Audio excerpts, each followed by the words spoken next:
우리 하나님 말씀 보시겠습니다. 베드로전서 1장 13절 말씀입니다. 베드로전서 1장 13절 말씀.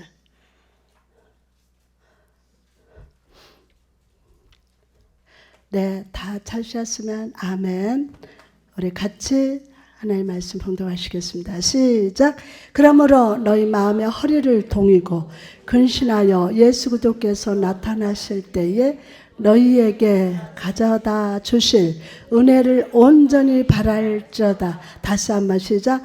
그러므로 너희 마음의 허리를 동이고 근신하여 예수 그리스도께서 나타나실 때에 너희에게 가져다 주실 은혜를 온전히 바랄지어다. 온전히 바랄지어다. 아멘. 오늘은 성령께서 주신 권면의 말씀이라는 제목으로 아주 짧게 설교하겠습니다. 성령께서는 악하고 음란한 이 시대를 살아가는 우리들을 향해서 다음과 같은 두 가지 권면의 말씀을 주셨습니다. 하나는 마음을 진리의 띠로 꽉 졸라매라. 어디를?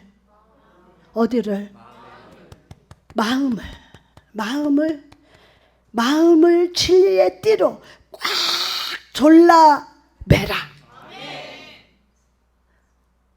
여러분이 맬 수 있어요? 오늘 이 말씀을 믿고 아멘하면. 다시 한번. 뭐라고요? 마음을 진리의 띠로 꽉 졸라매라 라는 말씀과 또 다른 하나는 근신하는 마음의 자세를 가져라. 자, 두 가지 시작. 마음을 꽉 졸라매라. 근신하는 마음 자세를 가지라. 오우, 그 한상 보던 말씀이 아니라 충격이 딱 오는 신선한 맞습니다. 이 같은 성령의 음성은 우리들이 하나님 앞에 얼마나 존귀한 자가 되었는가를 깨닫게 해주시는 것입니다. 이미 우리는 예수 그리스도로 말미암아 하나님 앞에 보배로운 자들이 되었어요. 나는 보배예요. 보배로운 자들이 다 되었습니다. 하나님은 우리가 이 땅에서 아무렇게나 살기를 원치 않으십니다. 아무렇게나. 왜? 우리는 보배야. 이 땅에서 아무렇게나 살기를 원치 않습니다. 내가 내 눈에 보배롭고 존귀하며 내가 너를 사랑하였은즉 이사야 43장 4절 말씀이에요. 너무 소중한 말씀이에요. 내가 내 눈에 보배롭고 존귀하며 내가 너를 사랑하였은즉. 따라서 우리들은요, 자기 자신을 하찮은 돌 조각으로 여기지 말아야 돼요. 굴러다니는 돌 조각이 아니에요. 나 자신을 하찮은 돌 조각으로 여기면 안 돼요. 기가 막혀. 여러분, 가치는 누구고 같이 비교가 안 돼요. 여러분과 저는 절대 가치. 무슨 가치다? 비교 가치가 아니라고요. 굴러다니는 돌조각이 아니라고요. 얼마나 내가 내 눈에 보배롭고 존귀하면 내가 너를 사랑하였은즉. 돼지들이 사는 돼지우리 안에서 돼지가 먹은 지엄 열매를 먹으면서 살아가서는 안 됩니다. 더럽게 살아가면 안 돼요.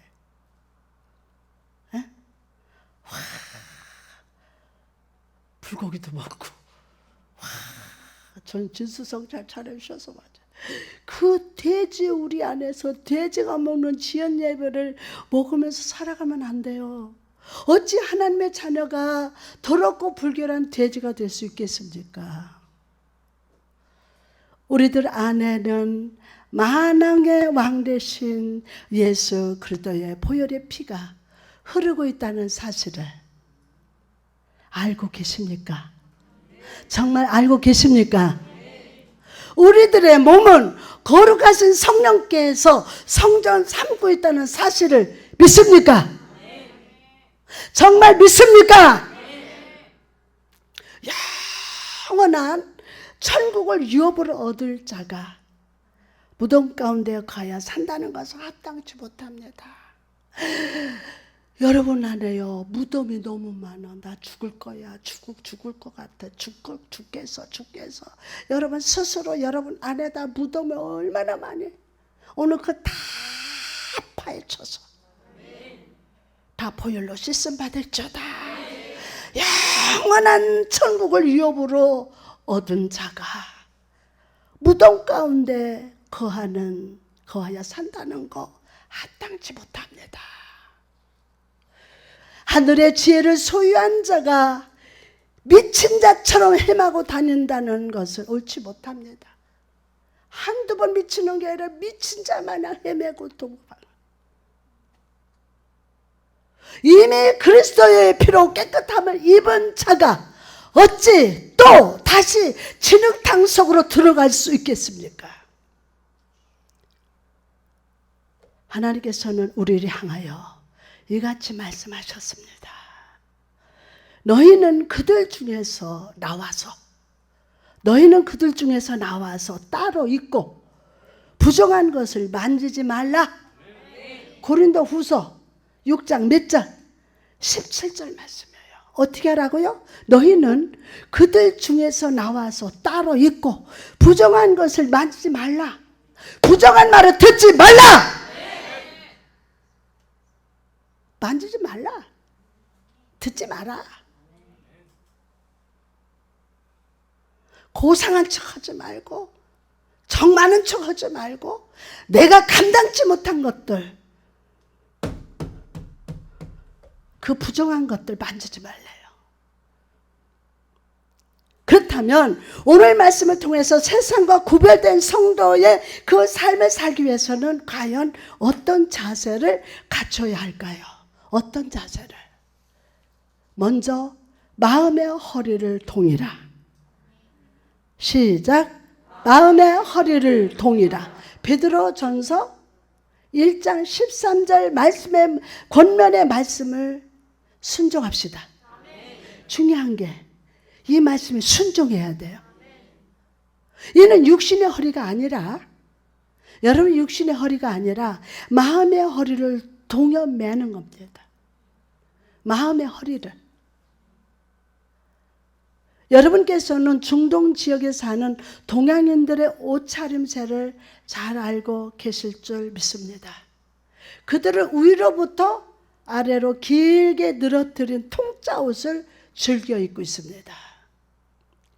이런 통짜 옷은 한가롭게 쉬고 있을 때는 좋은 겉옷 역할을 하기도 할 뿐만 아니라 야외 잠자리에서 입을 대용으로 사용이 되기도 합니다.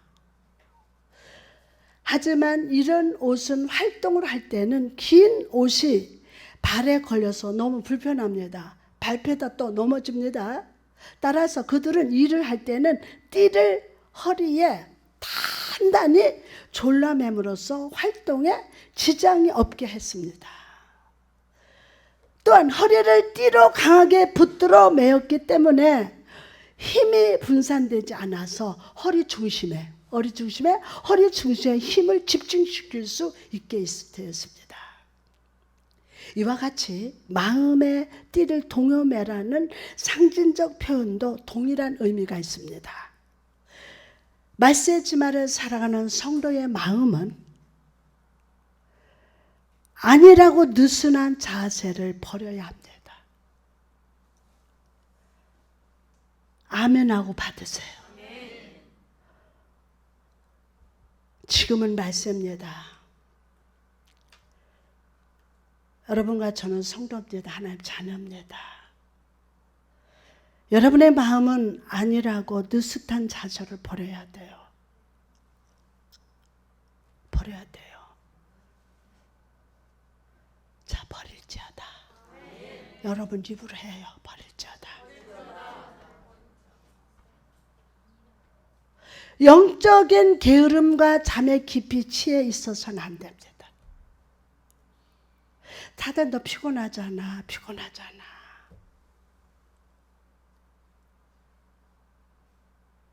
오늘 영적인 게으름에서 일어날지어다. 영적 잠에 깊이 취해 있는 분 오늘 깰지어다. 오직 우리의 마음은 하나님의 나라 건설을 위해서, 하나님의 영광을 위해서 온 힘을 집중하여 열심을 내야만 합니다. 아멘.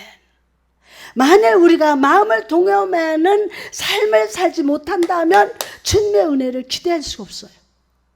주님의 은혜를 기대할 수가 없어요. 여러분은 길거리에 앉아 구걸하는 거린이의 모습을 보았습니다. 그들은 누더기옷을 걸치고 자리에 앉아 구걸을 합니다. 여러분은 거린의 모습에서 생명력을 보았습니까?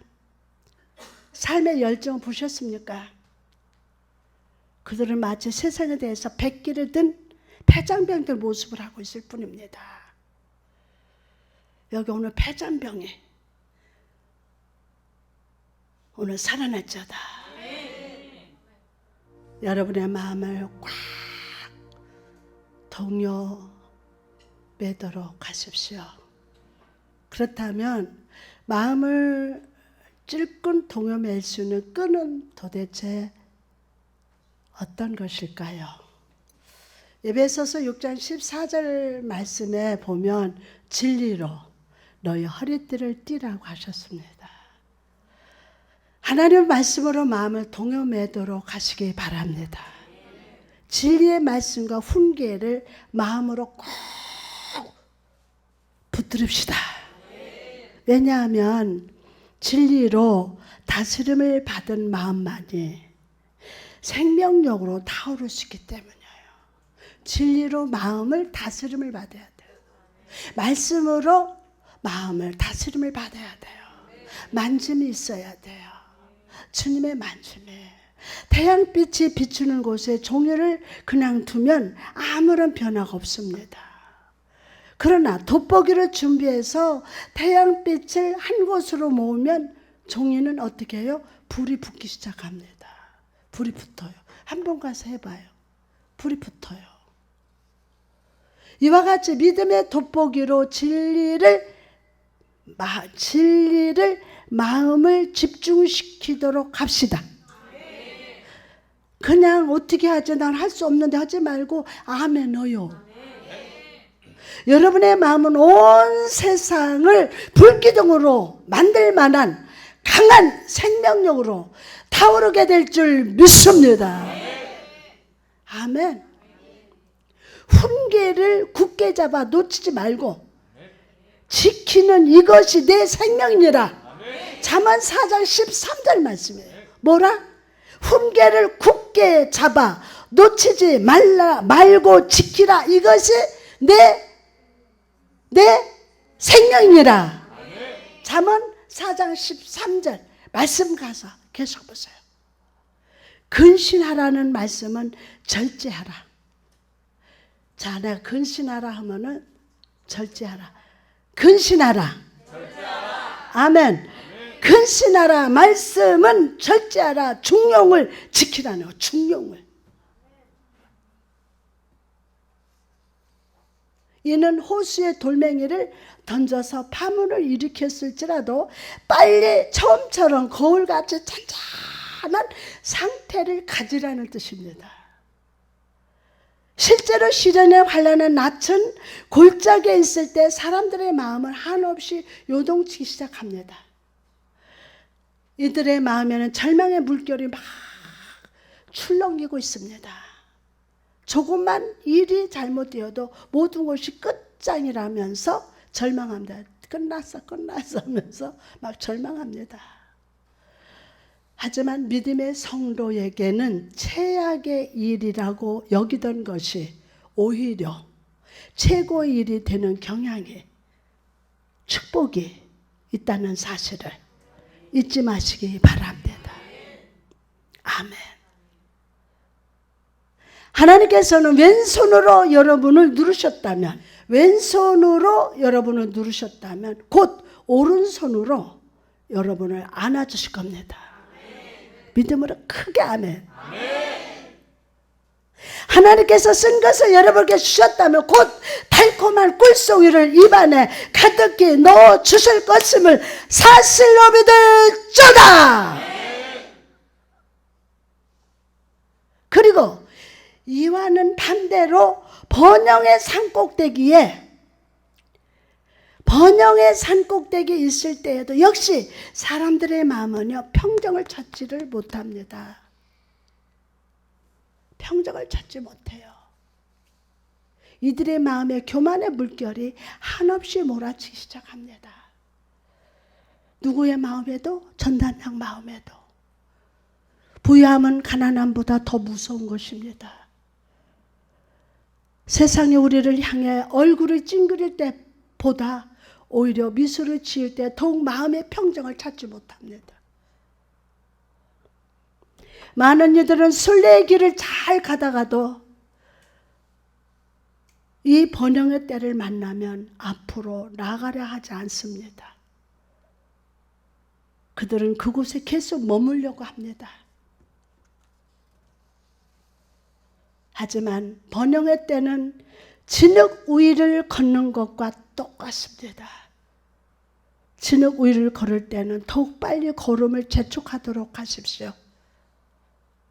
왜냐하면 멈추는 그 순간부터 발은 진흙 수렁 속으로 점점 빠져들기 때문입니다. 번영의 때에 마음을 하나님께 향하지 못하는 자는 올무에 걸립니다. 그러므로 우리는 항상 어느 때든지 마음을 절제하고 중용하는 자세를 가져야 합니다. 아멘. 가져야 돼요. 오늘은 태양처럼 뜨겁다가도 내일은 얼음장처럼 차가운 심령이 되지 않도록 합시다. 삐뚤빼뚤 중용이 없어. 오늘은 교회 모든 짐을 양 어깨에 혼자 짊어지고 나갈 듯이 하다가 내일은 망부석처럼 꼼짝달싹 안 하는 변덕스러운 심령이 되지 맙시다. 더 크게 아멘. 오늘은 이리 휩쓸리고 내일은 저리 휩쓸리는 요동치는 마음을 버립시다. 할렐루야. 이제 말씀을 마치고자 합니다. 이 음란하고 사악한 말세 때를 살아가는 성도의 자세는 마음이 하나님의 말씀의 지배를 받아야 하며, 마음이 말씀의 지배를 받아야 하며, 마음이 요동침이 없이 평강을 유지하도록 해야 합니다. 그렇다면 오늘 평강의 옷을 입을지어다. 할렐루야. 아멘. 그리고 무릇 지킬 만한 것보다 더욱 마음을 지키도록 합시다. 그럴 때 여러분을 향한 하나님의 은혜가 더욱 충만히 임하게 될 줄 믿습니다. 예수 그리스도께서 나타나실 때에 너희에게 가져다 주실 은혜를 온전히 바랄 자다. 할렐루야. 아멘.